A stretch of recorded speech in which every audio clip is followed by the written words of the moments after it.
causing the water to rush from high pressure to low pressure. It's a force that no swimmer could withstand, and no underwater scooter could escape. As the two men descended into the depths of the reservoir, the sounds of families packing up and divers heading home gradually faded away. At 20 meters, they could no longer hear anything from the surface, and the darkness around them deepened. At this point, most divers would have chosen to turn back, but Christopher and Frederick pressed on. They continued their descent to 30 meters, then 35 meters, and finally reached 40 meters. At this depth, they would still have been able to see what was in front of them, the intake tunnel of the Platte Dam. However, the atmospheric pressure was now at 5 times that of the surface atmosphere. At this moment, the dam was turned off, so the two divers wouldn't have heard anything. That is, until a faint hum began to vibrate through the water as the dam powered back on. The two divers had no warning when 3 of the 4 reversible pump turbines suddenly switched on.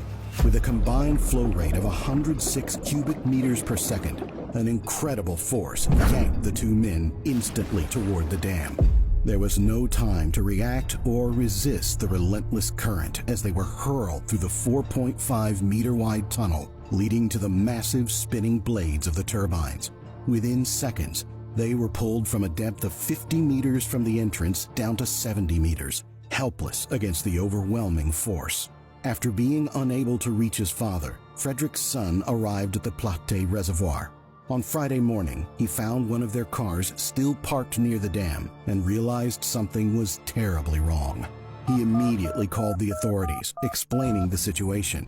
Wasting no time, the Belgian Civil Protection Team and Disaster Victim Identification Unit were mobilized, along with 10 professional divers and sonar equipment to scan the reservoir for any sign of Christopher and Frederick.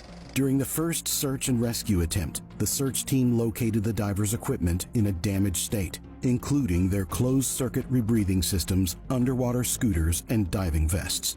With no confirmation that the equipment they found belonged to the divers, they continued their search. Benoit Michel, the